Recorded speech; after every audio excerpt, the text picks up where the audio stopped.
Hi, and welcome to my channel. Or if you're a returning subscriber, hi again. It's so nice to see you back here for another video. My name's Tess Lark, and today I'm going to show you two different ways that you can make some really lovely organic resin art flowers using epoxy resin, alcohol ink, and some pigment powder. As always, I'll have all the materials that I used for this project linked down in the description below, along with my social media links and any other links that you may want to find. So make sure to check that out, and let's just hop into today's project. I went ahead and I pre-mixed 100 milliliters of resin for this project, and each one of these coasters holds about 80 to 100 milliliters of resin, but because I'm going to be pouring two different layers of resin, I don't want to overfill the molds before I can put my background in. The next step is going to be to mix up my white, so I just went and I added about 20 milliliters of that clear resin to a separate smaller cup and added some white alcohol ink by Pinata Colors. The color that I'm using today is their Blanco Blanco. I'm just going to go ahead and give that a good stir and make sure that the pigment is really well incorporated into my resin. Before moving on, I'll go ahead and hit that resin with my heat gun to pop any bubbles. Next, I'm going to take another empty cup and an empty Ziploc bag that I'll be using as a piping bag. So I'm going to fill up that bag with my white resin, making sure that I get all of that resin that's in the container. After I've got all of my white resin into that bag, I'm going to go ahead and seal it off and set it to the side to use later in this project. Also, Happy New Year, you guys! This is my first video of 2023, and I hope that you all had a spectacular holiday season. I know I enjoyed taking a little bit of time off to spend some extra time with my family.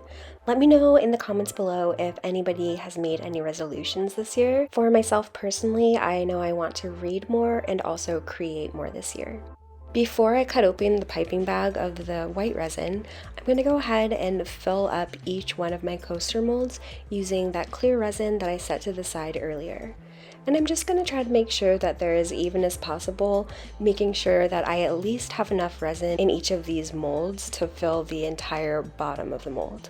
Once I've got a good layer of that clear resin down in each one of my molds, I'm going to go ahead and use a popsicle stick just to work my way around the outside of these molds, and especially getting little places where I can see some larger air bubbles starting to form, so that I can go ahead and pop those with my heat gun before moving on to the next step.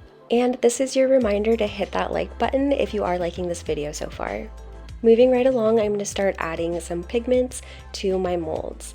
And I'm using Pinata Colors alcohol inks. First, I'm going to start out with the yellow, and this is their colors Sun Bright Yellow. And I'm just going to lay a few of those drops down right in the center of my mold. After I've got my yellow down, I'm going to use the Santa Fe Red, again by Pinata Colors, and I'm going to go right around the outside edge of that yellow. And as you can see, the ink does spread out quite a bit, so you don't have to place the drops too close together. Next up, I'm going to go ahead and carefully cut the tip off of my piping bag so I can start to use my white resin. And for this first coaster, I'm just going to take that white resin and make some concentric circles starting around the center of the mold and working my way to the outside. And I found with this technique, when I make a lot of circles, the pattern starts to get a little cluttered. So I'm just going to stop at about 5 or 6 layers of these circles right around the outside edge of that red. And then using a clean popsicle stick, I'm just going to drag the outside edge of that circle into the center, making a floral pattern. And I'm using a clean napkin just to clean off my popsicle stick in between swipes. And I'll finish the center with a little swirl, and then I'll go over this piece with my heat gun again to pop any of those bubbles, and then we'll move right along to our second coaster. So I'm going to start the same way, using my yellow down in the center and following that with a few drops of red around the yellow that's in the center of the mold. Leave me a comment down below and let me know what you're working on right now. I really love hearing from you guys and knowing what you guys are up to in your own creative processes and journeys. Now that I've got my colors down, I'm going to go ahead and start piping my white in again, but this time I'm going to be making little half moon shapes around the outside edge to make a rough petal pattern. And I'm going to make these shapes in a couple different layers, working my way into the center of the piece. And just working slowly here, trying to keep control over where that resin's going, and also trying to keep control of any little drips that might come when I pull the resin up. So just 3 layers here. And then I'm going to go ahead and take my popsicle stick and draw some of those center lines down throughout the flower. And again, once I get to the end of my flower, I'll end with a little swirl in the center. Next, I'm going to go ahead and let these pieces set up for about 4 or 5 hours, and then I'm going to go ahead and pour the background onto them. And here they are after a few hours. They're pretty solid and they're looking really cool from the back. So I'm just going to go ahead and add a layer of some black resin to the back of each one of these coasters. So I've mixed up another 100 milliliters of resin, and I'm going to be adding a couple different black pigments to that, starting off with the Pinata Colors alcohol ink in their Mattia Black. And because I want these coasters to have a bit of like a shiny, sparkly background, I'm also going to add some mica powder by Arteza, and I'm using the Brilliant Silver. And then I'm just going to go ahead and thoroughly mix those pigments into my resin, making sure that I'm scraping both the sides and the bottom of my container as I mix, and taking a little bit more time mixing this up because I do find that sometimes the mica powder can leave little bumps or clumps of mica powder, and you really want to make sure that your pigment is completely thoroughly incorporated. And then after a quick hit from my heat gun, I'm going to go ahead and begin to fill in the backs of these molds. And a quick tip for anyone just getting started in resin art, it's a good idea to pour from a high, slow stream, and this does help to pop some bubbles on the way down. So I'm not completely filling these all the way to the edge because I don't want to overfill them, and I also want to make sure that I have enough to cover the back of each piece. Next, I'm going to use my heat gun to really pop some of those bubbles in the resin, but also to heat up the resin because as the resin gets warmer, it gets a lot more fluid, more liquidy, and easy to push around.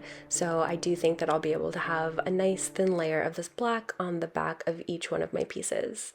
And I'm just really carefully using gravity to help assist my situation. And always make sure that you are wearing gloves when you're working with resin, protecting the surface that you're working on, and also working in a well-ventilated area. So here I'm just going to take my popsicle stick and use that to push that resin out into all the little corners of this mold. And you don't need to be too worried when you get like little lines and stuff showing because the resin is self-leveling, so it's going to go ahead and spread out throughout that entire area.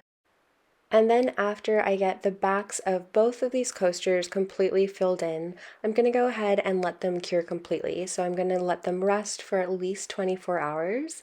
And so I will see you in the future where we will be demolding these coasters. I'm really curious to see how they turn out. They're looking so pretty from the back already, and I cannot wait to demold these. So I will see you guys really soon. All right, so I went ahead and I let these pieces cure overnight, and let's go ahead and pop them out of their molds and see how they turned out. They're already looking really pretty from the back, so I cannot wait to get these out of the molds. Wow, this is so beautiful. You really get so much depth and dimension. The colors are popping. I love that there's this layer around the outside of these white petals, and the black background really makes all of that dimension a lot easier to see. As always, I'll make sure to take some footage of these in the natural light so you can see them a little bit better, but wow. All right, and now let's just pop the second one out. Ooh, desk is dusty. So they both look really similar, but I would say that the petals on this one are a little bit more defined. This is the one where I piped those individual petals. So it's a little bit more abstract, but you still really get that sort of organic flower pattern. Let me know down below in the comments which one of these two are your favorite, and also let me know what color or color combinations you want to see from me next. There's not much of a lip on the bottom of these guys, so I'm not very worried about sanding them down, but I am going to put some rubber bumpers on the back of these just to finish them up. So I've just got some rubber bumpers here, and I'm going to put 4 on the back of each of these coasters. Just like that. And now I don't have to worry about them scratching up any table or surface that they might be resting on. And I'm ready to go ahead and list these on my Etsy, which is fragilebeings.com. I'll go ahead and link that in the description below. Make sure to check it out when you're done with this video. It's a great way to support me, my art, and this channel. And that brings us to the end of another project, you guys. Thank you so much for being here, and thank you for spending part of your day with me. I really hope that this video inspires you to make something something of your own today. And if you made it all the way to the end of this video, leave me any emoji that you want in the comments just so that I know that it's real. And if you're interested in some more resin art videos from me, don't forget to subscribe because I do post weekly art tutorials. And I'll see you in the next one. Bye!